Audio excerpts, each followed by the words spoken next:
सिया अपने घर की एकलौती बेटी थी, सबकी लाडली। उसके पापा एक कंपनी में हिसाब किताब का काम करते थे। उन्हीं के तनख्वाह से पूरे घर का खर्चा चलता।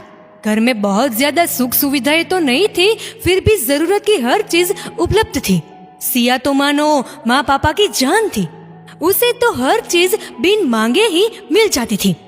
माँ के आंचल और पापा के प्यार के साए तले बड़ी हुई तो अपने घर की स्थिति को अच्छी तरह से समझ गई। कभी प्यार का फायदा उठाकर नाजायज चीज की मांग ही नहीं की, लेकिन उसकी जरूरत की हर चीज कहने से पहले ही उपलब्ध करवा दी जाती और वो इसी में खुश हो जाती। पढ़ाई में बहुत होशियार थी, हमेशा पहले नंबर पर आती। अब उसकी आगे की पढ़ाई में पैसों की कमी की वजह से कोई रुकावट न आए, इस बात का उसके पापा खास ख्याल रखते। उसके लिए कई बार उन्हें अपनी खुद की जरूरतें भी टालनी पड़ती, पर उनके लिए तो बेटी की खुशी ही मानो अपनी खुशी थी। सिया ये सब अच्छे से समझती थी। उसका सपना था जल्दी ही अपनी पढ़ाई पूरी करके अपने माँ पापा का सहारा बनने का। इसके लिए पूरी जी जान से मेहनत करती और फिर सफल भी हो गई। जल्दी ही एक अच्छी कंपनी में उसकी नौकरी लग गई। माँ पापा बहुत खुश हुए। अब वो सिया के लिए अच्छा लड़का ढूंढकर जल्द से जल्द उसका घर बसाना चाहते थे। तब भी उनकी तलाश विकास पर जाकर खत्म हुई। विकास एक मध्यम वर्गीय परिवार से बेहद समझदार, पढ़ा लिखा, मेहनती लड़का था। सिया को भी विकास बहुत पसंद आया।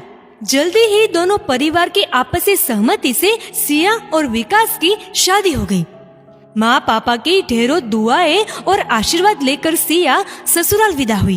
अपनी हैसियत के हिसाब से माँ पापा ने बहुत कुछ दिया, लेकिन ससुराल में कुछ रिश्तेदार खुश नहीं थे। आपस में कानाफूसी करने लगे। बेचारी सासू माँ सबको समझाने की, मनाने की लाख कोशिशें कर रही थी, पर सब बेकार।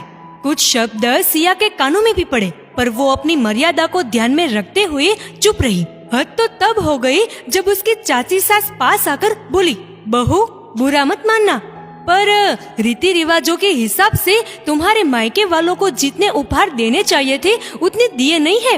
हमें तो बिल्कुल भी ऐसी उम्मीद नहीं थी। यूँ लगा था अपनी बराबरी वालों से रिश्ता तय किया है, लेकिन तुम्हारे मायके से आए इन उपहारों को देखकर बिल्कुल भी ऐसा नहीं लगता। आखिर तुम एकलौती बेटी ही तो थी उनकी।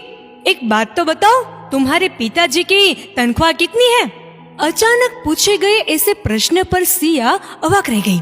इतने सालों में उसकी कभी हिम्मत ही नहीं हुई अपने पापा से ऐसा पूछने की। बस जरूरत की हर चीज पापा कैसे भी करके उपलब्ध करवा कर ही दम लेते थे।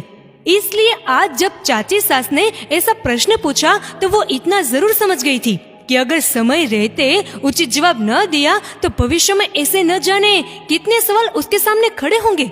पढ़ी लिखी समझदार बहू ने बड़ी मासूमियत से कहा, मुझे ठीक से तो पता नहीं कि कितनी तनख्वाह है मेरे पापा की, पर शायद इतनी तो अवश्य रही होंगी जिससे मुझे अच्छे से पढ़ाकर अपने पैरों पर खड़ा कर दिया और देखे ना, इतनी काबिल भी बना दिया कि मैं अपने लिए उपहार खुद खरीद सकूं, किसी दूसरे से मिलने की उम्मीद न करूं, जो शायद आपके माँ पापा न कर पाए। नई नवेली बहू के मुंह से ऐसे जवाब की चाची सास को सपने में भी उम्मीद नहीं थी। उनके पास चुपचाप वहाँ से खिसकने के अलावा शायद कोई चारा ही नहीं था। धीरे धीरे बाकी मेहमान भी खिसकने लगे। सिया के चेहरे पर आत्मविश्वास से परिपूर्ण जीत की मुस्कान थी, क्योंकि उसको पति का भी साथ मिल चुका था। अपनी बहू की समझदारी देखकर सासू माँ भी खुश थी। सिया सासू माँ से बोली, माँ मुझे माफ करना, पर आज बात मेरे पापा के स्वाभिमान की थी, और हाँ रही बात उपहारों की, तो मेरे पापा ने मुझे इस काबिल बनाया है कि मैं ऐसे सैकड़ों उपहार हर महीने आपके कदमों में लाकर रख सकती हूँ। सासू माँ उसे प्यार से गले लगाकर बोली, मुझे बहू के रूप में इतनी समझदार बेटी मिल गई, इससे बड़ा उपहार भला कौन सा हो सकता है। मित्रों, एक पिता अपनी बेटी को पढ़ा लिखा कर इतना काबिल बनाकर ही ससुराल भेजता है, तो फिर हम उसे उपहार ना लाने से क्यों इतना सुनाते हैं? क्या काबिल बहू ही एक उपहार नहीं हो सकता?